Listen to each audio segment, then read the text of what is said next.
Hello dear student. तो कैसे हैं आप सभी? आशा करता हूं कि मस्त होंगे, स्वस्थ होंगे और अपने अपने परीक्षाओं की तैयारी में लगे होंगे। अगर आप यहां तक पहुंच गए हैं तो चलिए आपका हम 40 प्रश्न हिंदी इलेक्टिव का 11 क्लास का कंप्लीट करा देते हैं, जिससे कि आपका जो परीक्षा आने वाला है उसमें बहुत ही आपका मदद हो जाएगा। तो चलिए, पहला प्रश्न है, समाचार पत्र के संपादन के नाम लिखे गए पत्र में संबोधन हेतु किस शब्द का प्रयोग किया जाता है? जब संपादन के पास हम लोग पत्र लिखते हैं तो कौन सा शब्द का प्रयोग किया जाता है? तो वो है महोदय शब्द का प्रयोग किया जाता है। क्वेश्चन नंबर 2 है कि जनसंचार माध्यमों का प्रमुख कार्य क्या है? जनसंचार माध्यम किसको कहते हैं? जो हमारा टीवी है, रेडियो है, न्यूज़पेपर है, ये सब क्या है? जनसंचार माध्यम है। तो इसका प्रमुख कार्य क्या है? सूचना देना और शिक्षित करना इसका प्रमुख कार्य है। रिपोर्ट में दी गई जानकारी का स्वरूप कैसा होना चाहिए? रिपोर्ट में जो जानकारी दी जाती है उसका स्वरूप कैसा होना चाहिए? तो तथ्यात्मक होना चाहिए, मतलब तथ्यों पर की गई बात होनी चाहिए। चौथा नंबर क्वेश्चन है, पीटीआई क्या है? पीटीआई देखिए ऐसे लिखाता है पीटीआई। तो पीटीआई क्या है? तो पीटीआई जो आपका है वो एक समाचार एजेंसी है। क्या है?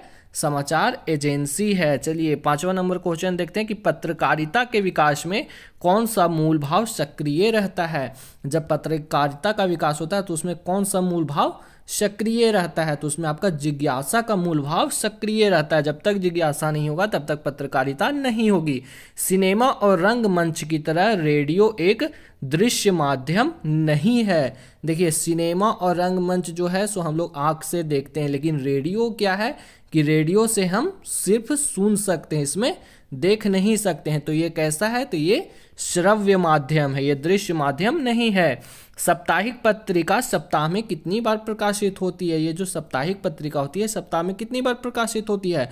तो एक बार। साप्ताहिक मतलब एक बार साप्ताहिक में। एक होता है कि मंथ में निकलता है, एक होता है कि रोज आता है। जैसे दैनिक अखबार, दैनिक अखबार हो गया कि रोज आता है, मंथ में जो निकलता है वो एक मंथ में आता है। स्टिंग ऑपरेशन किस पत्रकारिता का एक स्वरूप है?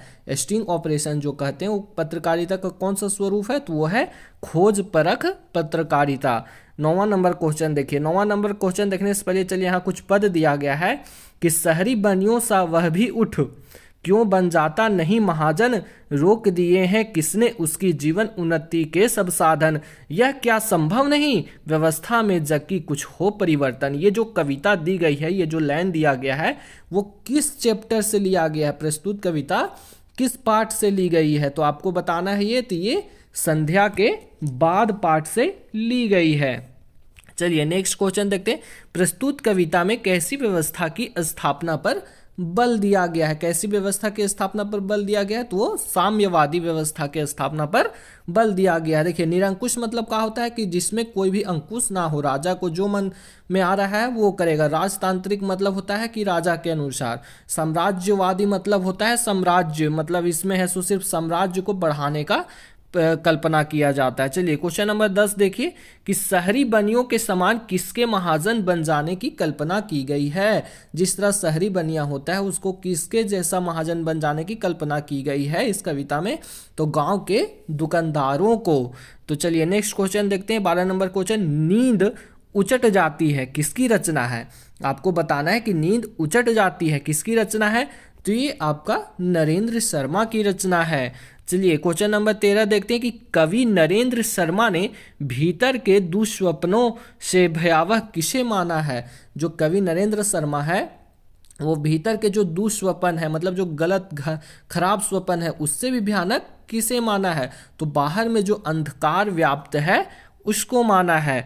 रिश्ते हैं लेकिन खुलते नहीं, कवि के सामने ऐसी कौन सी व्यवस्था है कि जिससे आपसी रिश्ते भी नहीं खुलते हैं? ये जो लाइन है कि रिश्ते हैं लेकिन खुलते नहीं, कवि के सामने ऐसी कौन सी व्यवस्था है जिससे आपसी रिश्ता नहीं खुलता है? तो वो क्या है? वो गरीब है, इसीलिए उसके सामने रिश्ते नहीं खुलते। आखिर आप सभी जानते हैं कि गरीब का कोई भी नहीं होता, ना रिश्तेदार न कोई। सीखता सलिल समीर सदा से पंक्ति में कौन सा अलंकार है? सीखता समीर समीर सदा से पंक्ति में कौन सा अलंकार दिया गया है? तो इसका आंसर होगा आपका किसमें? अनुप्रयोग अलंकार दिया गया है। जाग तुझको दूर जाना है कविता में क्या प्रेरणा दी गई है? जाग तुझको दूर जाना है कविता में क्या प्रेरणा दी गई है? तो ये आपका कठिनाइयों से जूझने की प्रेरणा दी गई है कि जागिए, आपको दूर जाना है, रुकना नहीं है। उसके बाद है क्वेश्चन नंबर 17, देखिए महादेवी वर्मा को अपने किस काव्य कृति के लिए भारतीय ज्ञानपीठ पुरस्कार प्राप्त हुआ था? महादेवी वर्मा को भारतीय ज्ञानपीठ पुरस्कार प्राप्त हुआ था किस काव्य के लिए? ये सबसे सर्वोच्च पुरस्कार है साहित्य के क्षेत्र में। कहाँ पे? भारत का। तो यामा जो उनका काव्य कृति था उसके लिए इनको ज्ञानपीठ पुरस्कार मिला था। प्रकृति का सुकुमार कवि किसे कहा गया है? प्रकृति का सुकुमार कवि किसे कहा गया है? आप सभी जानते हैं कि सुमित्रा नंदन पंत को। इसको इसलिए कहा गया कि इनकी जितनी भी कविताएं हैं वो कहीं ना कहीं प्रकृति को अवांछित करती है, मतलब प्रकृति के बारे में बताती है। चलिए यहाँ पे एक कोट दिया गया है कि सारा घर मक्खियों से भिनभिना रहा था, आंगन की अलगनी पर कोई पाबंद लगाए एक गढ़ी सारी टंगी थी। अब देखिए ये आप लाइन पढ़िएगा ना कि बाहर कोठरी में मुंशी जी। अब जैसे यहाँ देखिएगा मुंशी जी, उसके बाद सारा घर भिनभिना रहा था, ये लाइन पढ़ते के साथ आपको पता चल जाएगा कि ये चैप्टर जो है वो है दोपहर का भोजन चैप्टर से ये लाइन लिया गया है। कहाँ से लिया गया है? दोपहर का भोजन चैप्टर से। और यदि आपको ये चैप्टर अच्छा से पढ़ना है तो इसी वीडियो में है, सो इसी चैनल पर वीडियो दिया गया है, आप उसे एक बार जाकर जरूर पढ़िएगा। प्रस्तुत पंक्ति के लेखक कौन है?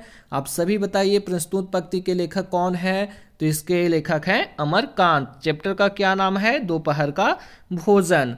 घर में मक्खियों का भिनभिनाना पंक्ति से घर की कैसी अवस्था का संकेत मिलता है? जैसे ये जो बता रहा है कि घर में मक्खियां भिनभिना रही है, उससे घर की कैसी अवस्थिति का संकेत मिलता है? तो दरिद्रता का, मतलब वो लोग गरीब हैं, इसीलिए उनके घर में मक्खियां भिनभिना रही है। विभाग की कलरकी से किसकी छटनी हुई थी? आप बताइए, विभाग की कलरकी से किसनी छटनी हुई थी? तो मुंशी चंद्रिका प्रसाद की, जो उनके पिताजी होते हैं, उसकी छटनी हुई थी।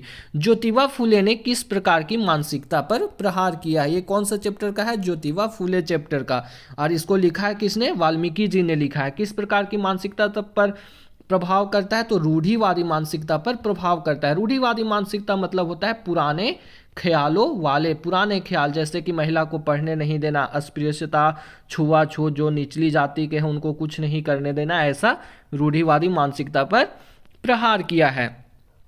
गजानन माधव मुक्ति बोध के अनुसार व्यवहारिक सामान्य बुद्धि क्या है? गजानन माधव मुक्ति बोध के अनुसार व्यवहारिक सामान्य बुद्धि क्या है?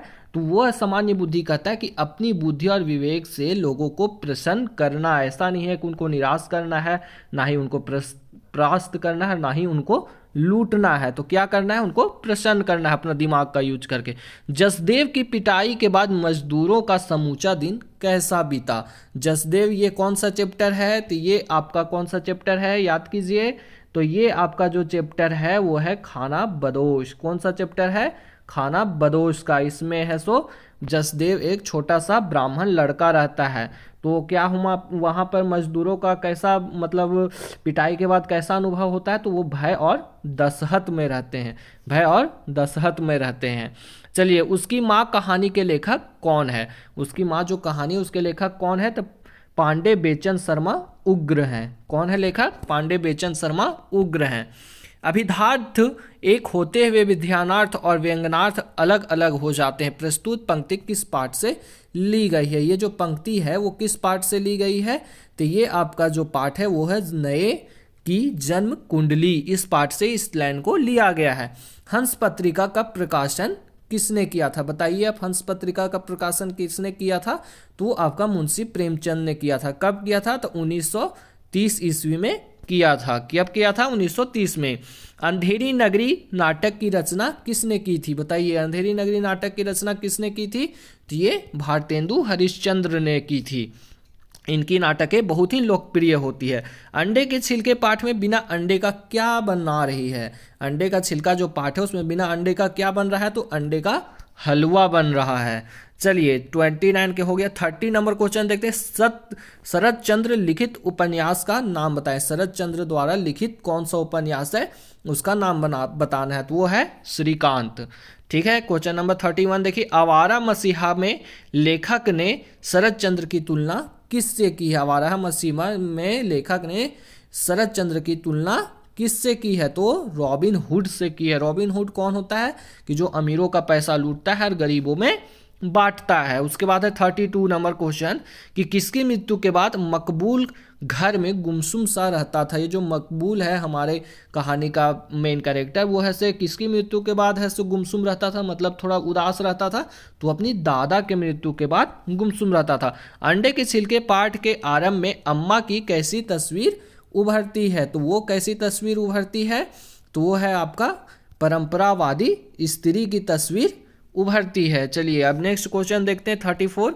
उसकी माँ किस विधा की रचना है। उसकी माँ जो चैप्टर है, उसकी माँ वो किस विधा की रचना है, तो ये आपका जो है सो कहानी है। क्या है, कहानी विधा की रचना है।